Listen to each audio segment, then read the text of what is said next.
Modi media उसका प्रचार कर रहा है।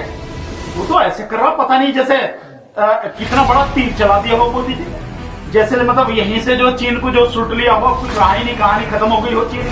20 हमारे जवान शहीद हुए हैं, जो यूं कहो कि जिनकी निर्मम हत्या चीन ने की है, और जो हमारे 10 सैनिक जिनमें 4 ऑफिसर थे जिनको बंधक बना रखा और छोड़ा जिनको बहुत बाद में, और 76 जो हमारे सैनिक हैं जो घायल हुए। तो ऐसा लगता है कि जैसे मोदी जी के दौरे से जो मोदी मीडिया कह रहा उन सबका बदला हो गया, चुप गया। उन सैनिकों की क्या हालत है? उन सैनिकों के विषय में मोदी जी ने क्या कहा? कुछ नहीं कहा।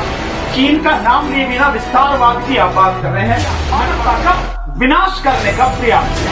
और जब आप कहते हो अखंड भारत, उस अखंड भारत में आप भारत के साथ साथ बांग्लादेश को, पाकिस्तान को, नेपाल को और अफगानिस्तान को, इसको भी शामिल करते हो। पुराना भारत जो उस समय सम्राट अशोक के समय का था, उसको आप करते हो अखंड भारत। तो तुम्हारी नीति विस्तारवाद की नहीं है। और ये हिंदू राष्ट्र की जो बात आप कर रहे हो, ये क्या है भाई? ये विस्तारवाद नहीं है। तो कहना क्या चाह रहे हो? माननीय प्रधानमंत्री जी को शायद यही पता नहीं है कि वो जो कह रहे हैं उसका असली अर्थ क्या है। और कहते हैं, लोग बात कह रहे हैं कि वहां सेना का मनोबल बढ़ा। क्या भारत की सेना इतनी कमजोर है कि उसका मनोबल गिरा हुआ है? और प्रधानमंत्री के जाने से बढ़ेगा? अरे भारत की सेना का मनोबल इतना ऊंचा है कि यहाँ की लीडरशिप अगर सही हो जाए तो सेना वो करके दिखा देगी जो ये कभी सोच नहीं सकते। वही है ना, उसी कंपनी से जिसकी आप बात कर रहे हैं, जो ऐप आपने कर रहे हैं, उसमें टिकटॉक वाले से 30 करोड़ रुपए लिए। बताएंगे सरकार जब कहां से लिए हैं, कैसे दिए आपने? और केवल यही नहीं है, मैं और आपको बताता हूं, जो हमारे राष्ट्रीय सुरक्षा सलाहकार हैं श्रीमान अजीत डोभाल, उनकी एक संस्था है विवेकानंद इंटरनेशनल फाउंडेशन, यही है ना उनकी संस्था। उस संस्था ने 9 चीनी संस्थाओं से डोनेशन लिया है उनसे। जो उसके विदेश मंत्री हैं हमारे एस जयशंकर, उनके जो बेटे हैं वो एक कंपनी में ऑब्जर्वर करके एक कंपनी है, उस कंपनी के वो डायरेक्टर हैं। ORS करके है एक कंपनी, ऑब्जर्वर रिसर्च फाउंडेशन करके है, उसके वो डायरेक्टर हैं। और उस कंपनी ने भी चीनी दूतावास से एक बार तो 1 करोड़ 25 लाख रुपए लिए हैं और 50 लाख रुपए बाद में लिए हैं। और कंपनियों से उन्हें पैसा मिल रहा है। ये अमेरिकन कंपनी है। क्या कर रहे हो? मतलब उनके साथ में बैठ के आप सौदेबाजी कर रहे हो, पैसा हमसे ले रहे हो, नाम लगा रहे हो राजीव गांधी फाउंडेशन पे कि वो पैसा ले रहे हैं। उन्होंने जबकि सारा दिन का आपका कुछ नहीं है। प्रधानमंत्री का ये कहना कि ना तो हमारी सीमा में कोई घुस आया है, ना ही कोई घुसा हुआ है, और ना ही हमारी कोई पोस्ट किसी दूसरे के कब्जे में है। इसके बाद तो सारी चीजें खत्म हो गई। इसके बाद तो किसी मामला ही नहीं है, कोई खबर ही नहीं है। प्रधानमंत्री को पूरी ईमानदारी के साथ में जनता के सामने आना चाहिए और जो सच है, जो सही है, वो बताना चाहिए। मैं मानता हूं कि जो रणनीति है उस चाइना को डिफीट करने की, वो रणनीति निश्चित रूप से सीक्रेट होनी चाहिए, नहीं बताई जानी चाहिए। पर बाकी जो फैक्ट है वो तो आप देश की जनता को बताओगे, वो आपकी जिम्मेदारी है।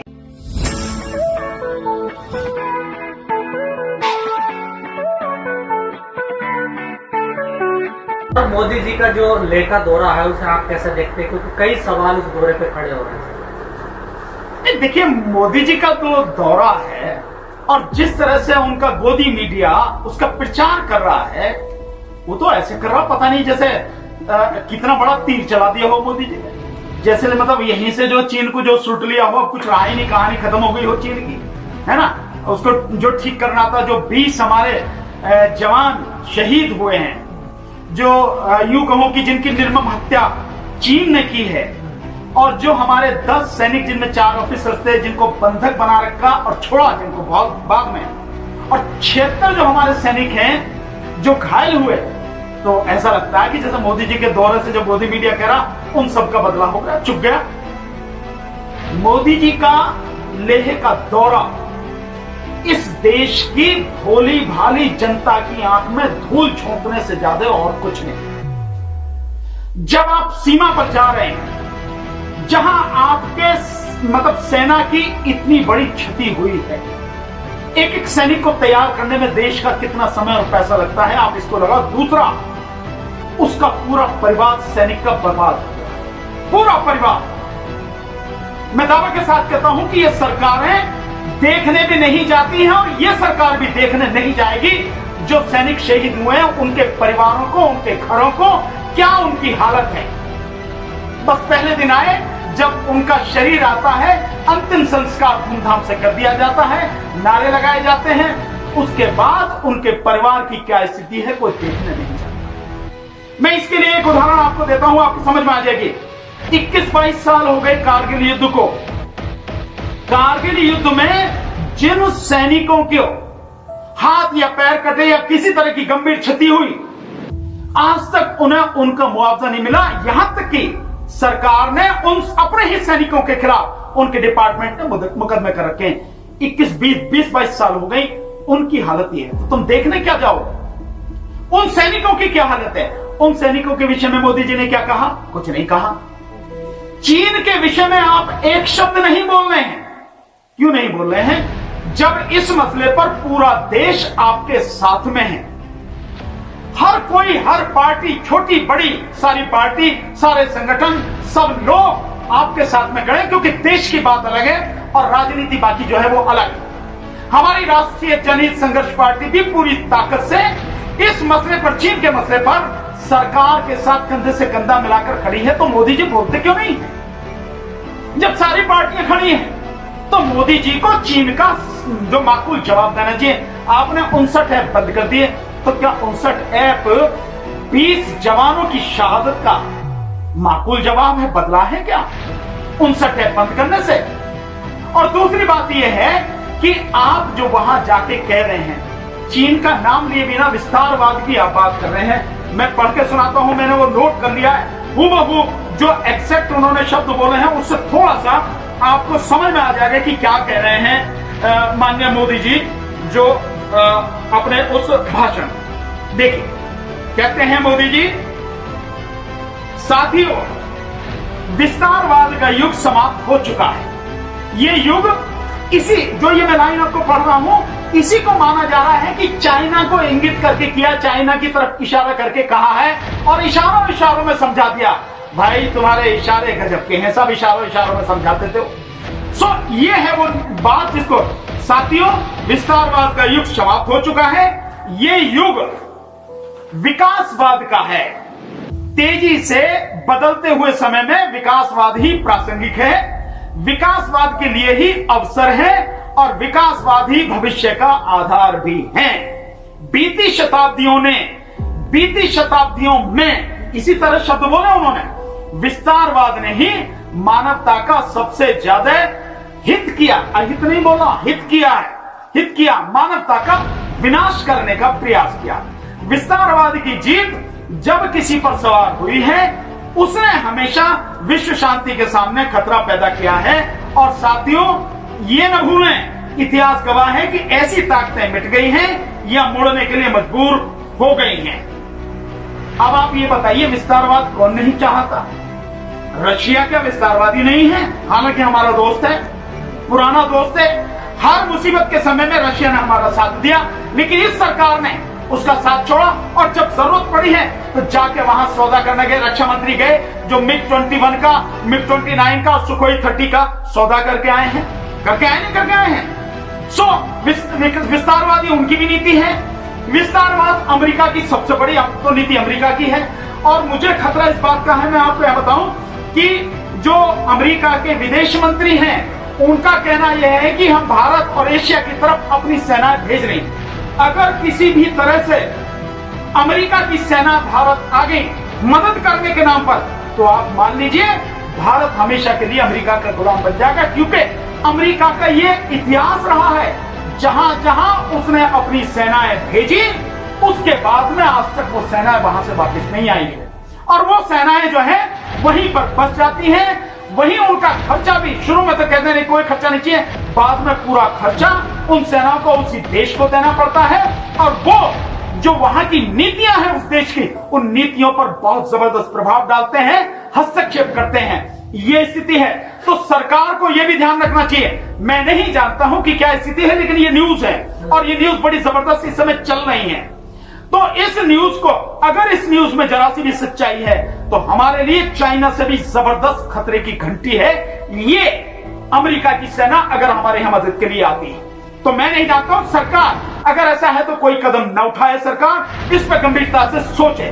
दूसरी बात, सबसे ज्यादा विस्तारवादी नीति अमेरिका की है। इधर मैंने रशिया बता दिया, चाइना बता दिया, बाकी और देश हैं, क्या उनमें से कई देशों की विस्तारवादी नीति नहीं है? और जब आप कहते हो अखंड भारत, उस अखंड भारत में आप भारत के साथ साथ बांग्लादेश को, पाकिस्तान को, नेपाल को और अफगानिस्तान को, इसको भी शामिल करते हो। पुराना भारत जो उस समय सम्राट अशोक के समय का था, उसको आप करते हो अखंड भारत, तो तुम्हारी नीति विस्तारवाद की नहीं है। और ये हिंदू राष्ट्र की जो बात आप कर रहे हो, ये क्या है भाई? ये विस्तारवाद नहीं है। तो कहना क्या चाह रहे हो? माननीय प्रधानमंत्री जी को शायद यही पता नहीं है कि वो जो कह रहे हैं उसका असली अर्थ क्या है। सो सबकी नीतियां हैं। इससे सेना का क्या हुआ? सेना को इससे क्या लाभ हुआ? सेना का क्या मनोबल बढ़ा? सेना को क्या मिल गया? कुछ नहीं मिला। इसके अलावा आप देखें जो माननीय प्रधानमंत्री जी वहां कहते हैं, प्रधानमंत्री जी कहते हैं वहां पर भारत आज आधुनिक अस्त्र शस्त्र का निर्माण कर रहा है। अगला ही सवाल, अगला ही उसके पीछे आगे जो लाइन है, दुनिया के आधुनिक से आधुनिक तकनीक भारत की सेना के लिए ला रहे हैं। भाई आपको पता नहीं है क्या बोल रहे हैं आप कह रहे हैं आधुनिक से आधुनिक तकनीक के अस्त्र शस्त्र बना रहा, हथियार बना रहा, तो फिर आधुनिक तकनीक बाहर से कहां से ला रहे हो भाई? क्या है ये समझ? मतलब लोगों को पता नहीं और आप बड़े बड़े शब्दों का जाल फैलाकर, बड़े बड़े शब्द बोलकर लोगों को मूर्ख बनाने का प्रयास कर रहे हैं। आप क्या कहना चाह रहे हैं? आप हथियार की बात कर रहे हैं। प्रधानमंत्री ने कहा है अपने इसी भाषण में, आगे प्रधानमंत्री कहते हैं कि जो इसके लिए है सेनाओं के लिए आधुनिक हथियार हो या आपके लिए जरूरी साजो सामान, इन सभी पर हम बहुत ध्यान देते रहे हैं। क्या ध्यान दे रहे हैं आप? आपको मालूम है जो रिपोर्ट आ रही है, जो हमारे सियाचिन ग्लेशियर में जो हमारी सेना है, उस सेना के पास जरूरी इक्विपमेंट नहीं। अभी तो एक न्यूज ऐसी आई कि जो जरूरी वहां चश्मा चाहिए, जो एक अलग तरह का क्वालिटी का एक चश्मा है, क्योंकि वहां पे बहुत ऊंचाई पर है, बर्फ है और जो सूर्य का रिफ्लेक्शन होता है उससे आंखों पे बड़ा जबरदस्त इंपैक्ट पड़ता है, आंखें खराब हो जाती हैं। उसके लिए जो चश्मा, अभी तक तो वो भी नहीं, कई मतलब न्यूज आई कि वो भी आपको प्रॉपर नहीं है। जो सूट चाहिए उस इलाके में काम करने के लिए वो नहीं है। जो कारगिल का युद्ध हुआ उस जमाने में, मेरा एक साथी वहां पे एक उसमें था, उस लड़ाई में गया हुआ था, वो एक मोर्चे पर था, वो उसने जो बताया पूरी जबरदस्त तरीके से उसने बताया। उसने कहा कि जो हमें जो पोस्ट सौंपी गई थी, हमने वो पोस्ट जीत ली। 3 टुकड़ियां थी, एक में वो था, 2 और थी। उन 2 टुकड़ियों में जो साथी गए उनमें से 11 साथी मारे गए। इसकी टुकड़ी में 30 साथी थे, वो 30 के 30 वापस आए। और जब वे वापस आए तो जीतने के बाद में उन्हें खाना क्या मिला? सूखी पूड़ियां 3-4 दिन की, ये उन्हें खाने के लिए मिला। तो खाने के लिए नहीं दे पा रहे आप सेना को, जो उसका आपने देखा होगा तेज बहादुर का वो दिखाया गया आपने। सो आप सेना को आप कह रहे हैं कि इन सब चीज का ध्यान रख रहे हैं। क्या ध्यान रख रहे हैं आप? क्या चीज आप सेना को दे रहे हैं? सेना में आप कटौती करने जा रहे हैं। संदेश क्या दे रहे हैं प्रधानमंत्री वहां जाकर? कोई संदेश मैं नहीं मानता। और कहते हैं लोग बात कह रहे हैं कि वहां सेना का मनोबल बढ़ा।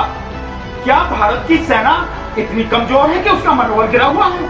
अब प्रधानमंत्री के जाने से बढ़ेगा? अरे भारत की सेना का मनोबल इतना ऊंचा है कि यहां की लीडरशिप अगर सही हो जाए तो सेना वो करके दिखा देगी जो ये कभी सोच नहीं सकते। इतनी मजबूत, इतनी हिम्मत वाली, इतनी लड़ाका हमारी सेना है, इतनी प्रबल हमारी सेना है। दुनिया में हमारी सेना ने नाम किया है, पीस कीपिंग फोर्स के नाम पर जो हमारी दुनिया में गई है हमारी सेना, उसने नाम किया है। क्या मनोबल आप बढ़ा कर आए हैं? ये कुछ नहीं है, ये सिर्फ क्योंकि बिहार में चुनाव है और लोग सवाल खड़े कर रहे हैं, इसलिए जा रहे हैं। उसका रक्षा मंत्री का आप दौरा रद्द करके आप जा रहे हैं। मेरा मानना यह है कि प्रधानमंत्री का वहां जाना हमारी ताकत नहीं, हमारी कमजोरी दिखाता है। एक छोटी सी जो ये सब चीज हुआ है, इस घटना के बाद में मैं मानता हूं हमारे सेना प्रमुख का जाना ही वहां के लिए काफी था। उसके बाद अगर जाते था तो रक्षा मंत्री चले जाते, प्रधानमंत्री का सीधा जाना कुछ नहीं, सिर्फ राजनीति, राजनीति के अलावा कुछ नहीं है। और जो पूरा उनका भाषण है वो सारा का सारा केवल और केवल राजनीति। लोग कहते हैं, बड़ी मुझे दुख की बात है कि कहते हैं कि हमें प्रधानमंत्री की ईमानदारी पर शक नहीं है, नियत पर शक नहीं है। काय पर शक है भाई? और काय पर शक है? क्या ईमानदारी है प्रधानमंत्री की? क्या नियत है प्रधानमंत्री की? क्या प्रधानमंत्री ने वहां OROP one rank one pension का जिक्र वहां जाके किया कि चाहे वन रैंक वन पेंशन का मामला हो, चाहे चीफ ऑफ डिफेंस स्टाफ का मामला हो, हमने उस समय काम किया। वन रैंक वन पेंशन वाले पर आज भी 6 साल हो गए। आप जाके देखिए दिल्ली के जंतर मंतर पर, वहां पर जो सैनिक हैं वो आज भी धरना दे रहे हैं लगातार। 1700 दिन से शायद ज्यादा हो गए, 6 साल से ज्यादा हो गए हैं उन्हें धरना देते हुए। आप कह रहे हो वन रैंक वन पेंशन? आपने जिस तरह से सैनिकों के साथ में धोखा किया है और मतलब जिस तरह से लोगों को गुमराह किया है, आप कह रहे हैं कि आपने बहुत बड़ा काम किया। कुछ काम नहीं किया, केवल राजनीति और कुछ नहीं। लेकिन सर देश का मीडिया तो कह रहा है कि प्रधानमंत्री वहां गए और चीन डर गया और पाकिस्तान भी डर गया। नहीं, आप अपने मन में कुछ भी करते रहिए, अपने मुंह मियां मिट्ठू बनना बेशक आप कीजिए, वही तो कर रहे हैं आप। अगर आप चाहते हैं कि चीन वाकई में डरे, चीन पे वाकई में असर हो, तो बहुत ही कठोर कदम उठाने पड़ेंगे। और वो कठोर कदम केवल कहने से नहीं, आप तो कह भी नहीं पा रहे हो। जब चीन का नाम नहीं ले पा रहे तो कठोर कदम क्या उठाओगे? कठोर कदम ना केवल उठाने पड़ेंगे बल्कि वो दिखने चाहिए, साफ साफ दिखने चाहिए, पूरी दुनिया को दिखने चाहिए कि भारत ने ये कठोर कदम उठाया। क्या सरकार ने कठोर कदम उठाया अभी तक? सरकार मीडिया तो सर दिखा देना। मीडिया तो गुलाम है, दलाल मीडिया है, गुलाम मीडिया है, गोदी मीडिया है, उनका मीडिया है, जो चाहे कर दे, उस पर क्या फर्क पड़ता है? डिजिटल सर्जिकल स्ट्राइक कर दें। डिजिटल सर्जिकल स्ट्राइक वही है ना, उसी कंपनी से जिसकी आप बात कर रहे हैं, जो ऐप आपने कर रहे हैं, उसमें टिकटॉक वाले से 30 करोड़ रुपए लिए। बताएंगे सरकार जब कहां से लिए हैं, कैसे दिए आपने? और केवल यही नहीं है, मैं और आपको बता दूं, जो हमारे राष्ट्रीय सुरक्षा सलाहकार हैं श्रीमान अजीत डोभाल, उनकी एक संस्था है विवेकानंद इंटरनेशनल फाउंडेशन, यही है ना उनकी संस्था। उस संस्था ने 9 चीनी संस्थाओं से डोनेशन लिया है उनसे।